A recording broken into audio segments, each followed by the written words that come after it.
Mahigit 24 oras na ang pagkatukod ng trapiko sa NLEX dahil sa truck na sumabit sa Marilao Interchange Bridge.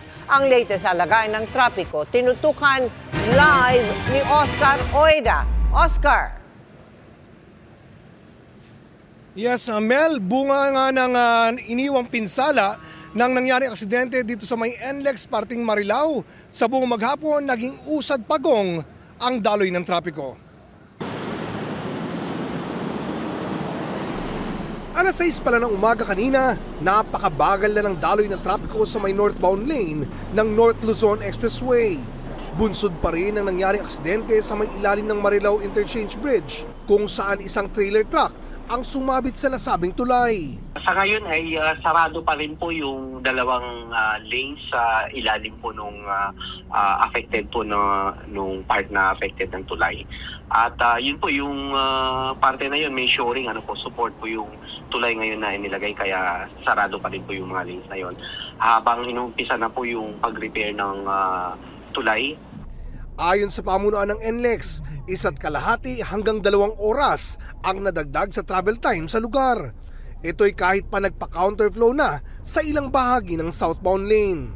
Slow moving traffic natin nasa mga 10 to 15 kph. So, I think roughly nadadagdagan ng another 1 to 1.5 hours dito lang sa area na to.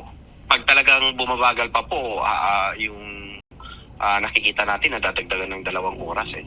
Sa tindi ng traffic, yung iba gumilid na lang ng highway, matugunan lang ang tawag ng kalikasan. Habang ilan, dinaan na ang sasakyan sa rough road, makausad lang. Mula sa Quezon City, kulang-kulang 3 oras din ang itinagal ng aming biyahe bago makarating ng Marilao, kung saan nakita naming inuumpisahan na ang pagkukumpuni sa tulay. Yan po yung sinisiguro po namin, kaya kailangan makumpuni kaagad. Para mas mabilis po ang pagkumpuni, kailangan isara po yung mga lanes na affected dun sa ilalim. Para in 2 to 3 weeks or right before Holy Week, kung saan inaasahan po natin pagdagsa ng ating mga motorista panorte at magiging pabalik ng Maynila ay maayos na po yung bridge at nadadaanan na po lahat ng lanes. Ang tinamaang tulay, nadadaanan pa naman, kaya lang 1 lane lang ang passable. Alauna na madaling araw nitong Miyerkules, dumadaan ng NLEX ang isang trailer truck na may kargang tanker nang sumabit ito sa tulay ng Marilao. May vertical clearance yun na 4.27, nakalagay naman po dun yung restriction ng kalsada na yan, na 4.27 meters lang yung vertical clearance o allowed na pumasok dun sa portion na yun. Pero yung truck is more than 4.27, so lumagpas siya dun sa limit.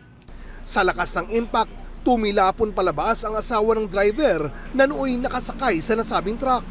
Bali, eksaktong lilipat po siya doon sa backseat, tutulog. Eksaktong pagdagasa niya, pag lilipat siya, bigla pong pumreno. Ligtas naman na daw sa tiyak na panganib ang tumilapong asawa ng driver. Ang driver naman, hawak na ng Marilao Police at nahaharap sa kasong reckless imprudence resulting in damage to property. Ang pagkakaintindi ko, pare-paras lang sila ng clearance. Lusot naman ako. Pagdating lang dito sa Marilao, ba't nagtaka na, kapantin ako na lulusot na yung karga ko. Yun nga po, sumabit. Alam mo ba na over ka sa 4.2? Hindi ko pa rin po nasukat yun . Pero ang aksidenteng ito, nasundan ng isa pa, kaya 2 truck na ang sumabit sa tulay. Itinanggi naman ng NLEX ang haka-haka ng ilan na nabawasan na ang vertical clearance sa lugar, bunsod ng pag-aaspalto sa daan. Yung clearance height po ng bridge at saka yung pavement po namin, na-maintain naman po namin na nasa 4.5 na lang po yun . Kaya hindi po pwedeng kailangan patong lang ng asfalto. Pag nagre-repair, ang ginagawa po dyan, kinakayod po yung sirang pavement para po naman yung paglatag ganun pa dito yung kapal. Sa mga daraan dito sa NLEX, pinapayuwang dumaan sa alternatibong ruta para makaiwas sa traffic.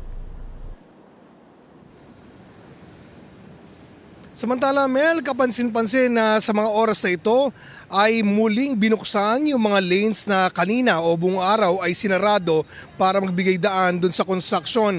Pinadadaanan na yung mga sakyan sa naturang lane, pero inaasahan na pag medyo kumonti-konti na raw ang mga sakyan ay muling isasara ang mga ito para muling magbigay daan sa ginagawang repair sa nasirang tulay. Mel?